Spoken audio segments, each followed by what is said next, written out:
are the children? That's our task today, addressing that question and its heartbreaking answer.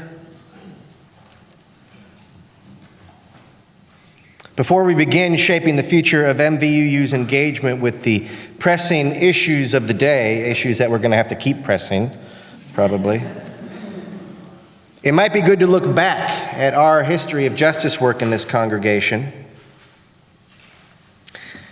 Many years ago, our approach, like a lot of UU churches, was a la carte. There was an issue du jour, and that enabled flexibility, but came at the expense of some discipline, relationship building, and the long haul view that makes real revolution possible. The exception, notably, was the 5 Points dinners, where clusters of MVUU folks would provide food for residents of Primavera, which is a homeless rehabilitation center where one of our members, Joe Scott, was on the board for many years. We changed our system to one that would inspire more relationship and longer commitment, we hoped. To that end, every few years, those invested in justice work at MVUU would nominate and vote on 4 organizations with whom we would partner. 2 of those organizations were to be systemic change agents, organizations that would work at the legislative or otherwise some kind of systems level, institutional levels. 2 of the organizations would be direct responders. So we had 2 and 2. And direct responders were organizations that responded to those in immediate need. So a food bank, for instance. In this way, we were working on the causes of injustice by taking on systemic change, and the consequences of justice by trying to help people who were suffering in some way an injustice. The Justice Coordinating Committee, the JCC, was comprised of the liaisons to those organizations. Well, we're due for another round of discernment, right on schedule. And as well as the systemic change direct responder model worked, those of us on the JCC feel as though it is time to recast the model into a somewhat new form. And we have already enlisted your help in doing that, and we're going to do so again today. Our idea is to focus more on issues than institutions and organizations. We hope that this might give us the greatest flexibility while still promoting deep relationship with others in and affected by the work. So this revisioning would be the last act of the current team of justice leaders on the JCC. Thus, it is fitting that before we move on to that discernment process, that we acknowledge as a congregation those who have put so much time and work into justice on our behalf. And I want to lift up the names of Beth Williams, Mary Nell Hoover, Richard Kopp, Dorothy Reynolds, and Cynthia Chafee as true servants of MVUU's justice heart. And I want to give a special thanks to Debbie Gesseman. She's been the JCC chair these past few years, and her organizational dedication and persistence through the open-hearted work of justice, she leads with her heart 100%. And it is to be met with gratitude and congratulations. So if I just said your name, would you please stand up if you've served? And congregation, could you give them a big thank you?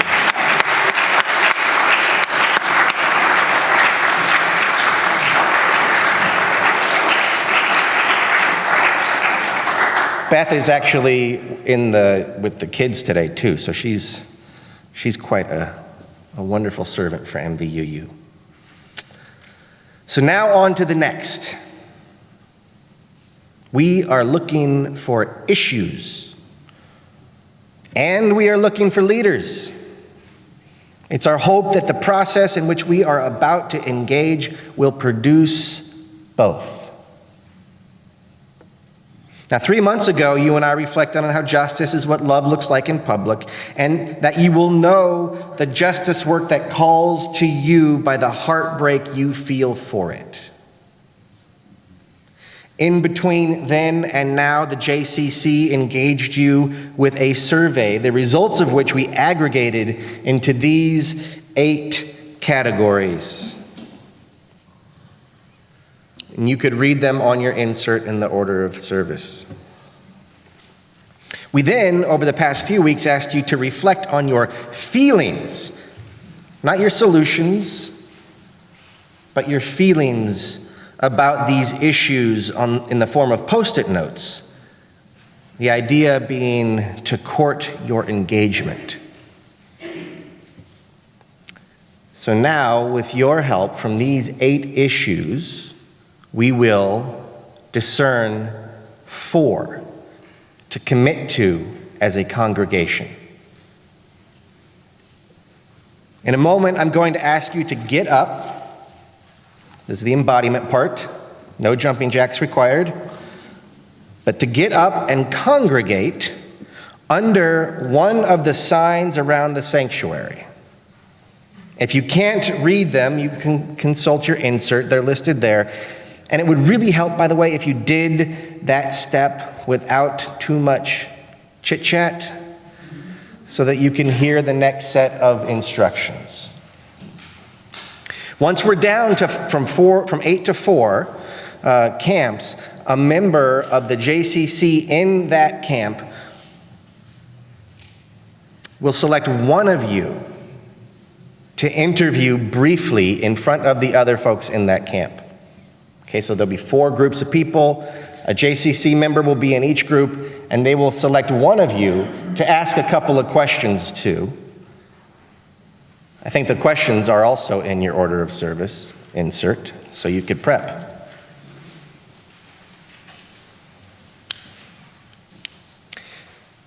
So after that interview concludes, wow, I can't see you at all. There you go. After that interview concludes, the service will be effectively over. We'll sing a song and engage that conversation, continue that conversation in the coffee hour, not just as an interview between a JCC member, and one other person, but between each of you in small groups of 2 or 3 people. So at that point, if you no longer want to participate, that is fine.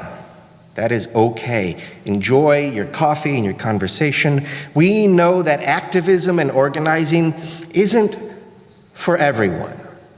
You may have a different call at MVUU. But by participating in this portion that comes up next, it'll help us to understand how the messaging and calls to action and support for and from the justice leaders at MVUU will be felt in the wider congregation. And we certainly do encourage you, if you have some investment in the future, in the well-being of the children, if that calls to you, please do sit at one of the tables that will have one of the 4 signs at it and continue the conversation. I suggest that you remain seated until I invite you to move. For now, I'm going to name where each issue is. As I progress through these issues, I will invite you to say it with me. How are the children? So if it breaks your heart that the spirit of democracy is dying, depriving all peoples of fair and just form of governance, you will, when asked, proceed to the first sign, democracy. And as you think on that, say it with me. How are the children? If it breaks your heart that our society has been hijacked by the mega wealthy who rig the system to benefit themselves while more and more people live paycheck to paycheck in a cycle of debt, you will, when asked, proceed to the economic inequality poster. As you say that, say it with me. How are the children? If the fact that people are dying because they cannot afford insulin or can afford too much OxyContin, that healthcare is increasingly unaffordable, and that rips your heart in two, you will, when asked, proceed to healthcare. And as you think on that, say it with me. How are the children? If the fact that the burning of not one, but 3 Louisiana predominantly black churches in a single week is barely newsworthy, while it is at the same time immediately suggested that one of the causes of the arsonists' actions was Norwegian death metal, rather than the pervasive and constant symptom of American racism, if that burns your heart to ash, then you, when asked, will proceed toward the racism area in the back of the sanctuary. And as you think on that, say it with me. How are the children?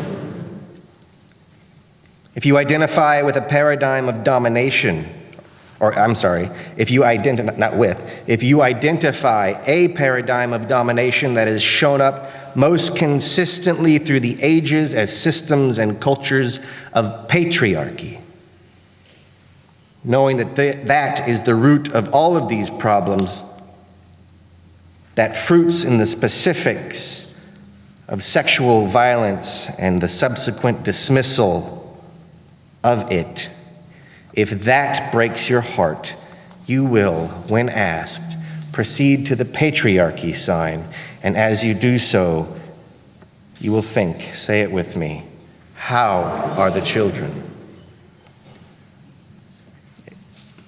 If separating families, keeping immigrant kids in cages, the abrogation of due process and the establishment of prison camps desiccates your heart, you will, when asked, proceed to the immigration area. And as you do so, please think, say it with me, how are the children? If the relentless violence that threatens our kids in school, our siblings in synagogues and mosques, and anyone at a public event or in a private home who finds themselves on the wrong end of a sick society's right to bear arms, if that breaks your heart, you will, when asked, proceed back to the AV booth. And as you think on that, say it with me. How are the children? If it makes your heart break that none of this will be worth fighting for, if the planet itself can no longer sustain us due to our cancerous relationship with nature that may expire humanity as close as 2050,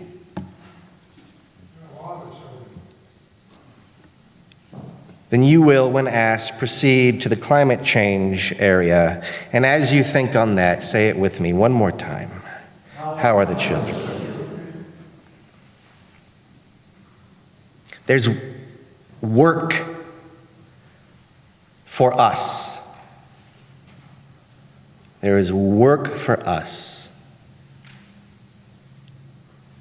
There is love enough. It is up to us to go forth from here in love and do that work to secure the well-being of the children. So please now, grab your hymnal, because we're going to sing at the end, so grab your hymnal And if you would, with a minimum of commotion, proceed to the sign that calls your soul, that calls your love into public.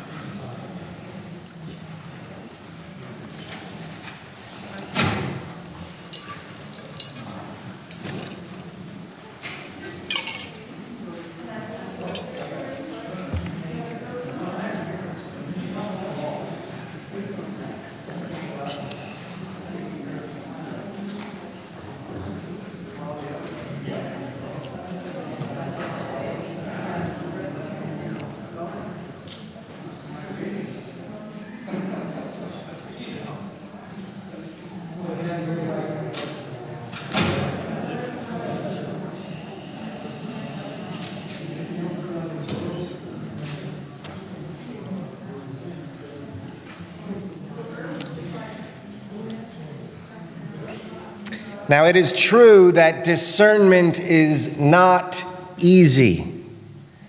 And we do need to make some choices. And the fact that we're making these choices does not mean that we do not care. I've asked you to choose your most called to one. This doesn't mean that you don't care about the others. I'm sure quite the opposite. But it does appear that we've got two that have minimal interest at this time in terms of the top priority. So I'm going to ask the people in healthcare and racism to find the one that calls to you the next most.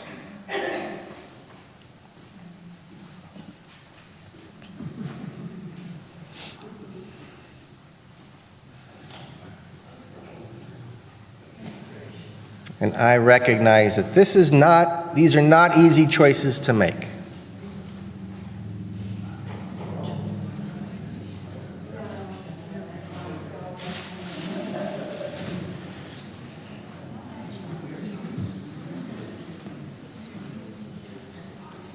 Okay, could somebody from each group, the person who is the closest to the center of the sanctuary, could you count how many people are in your group right now?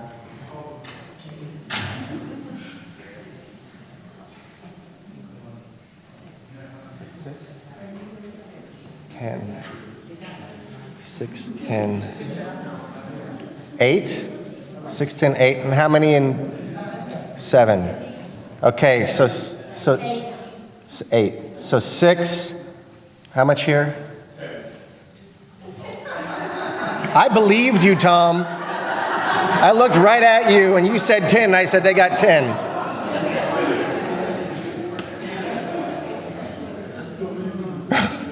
Okay, so wait, we got 4 and 6, I think, are the two lowest, 4 and 6. So would those folks kindly find the one that calls to them the next most? So the people in economic inequality and patriarchy, would you please, sort of like if it's still surviving, not one that's already been eliminated, if you...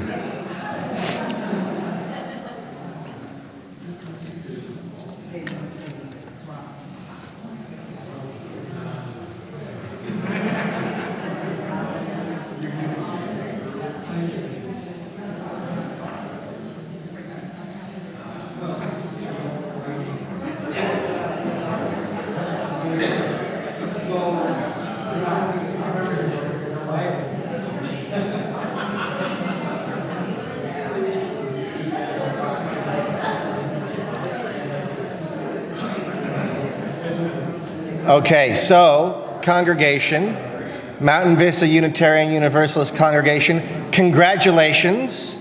We have 4 issues that we are going to commit to paying close attention to.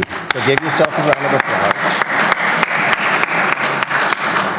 Okay, it looks like I'm going to ask you all to try to have a seat. Gun violence, maybe you could kind of scoot a little bit in the middle somewhere. But everybody else, if you could grab a seat in your clusters. Grab a seat in your clusters. I don't want to tire you out. The embodiment portion of the practice is over. Not a push-up or sit-up to be found. Do we have one justice committee person in each group? We have two over here. Richard, could you go back to gun violence for me? That one right back there. All right, now, just a second. So the Justice Committee person is now going to ask for or select one of you to interview briefly. It may be a little bit difficult to hear. Hopefully, you'll be able to speak up and cut through the commotion around you. And they're going to ask that person 2 or 3 questions, just to get you all thinking about these questions. We're going to continue that conversation over coffee after practice is over, and that will constitute the JIA, the Justice Issues Assembly, those conversations. Out of those conversations, we hope emerge a few voices, 1 to 3 voices from each group that would be willing to put their name on a piece of paper and show up at a meeting in the very near future. So, am I clear about what's happening next? Does anyone have a question about what's happening next? Okay, so go ahead, JCC members. Do we have a JCC member back there? I will be your JCC member. And I'll be right there. All right, so you may commence asking your questions.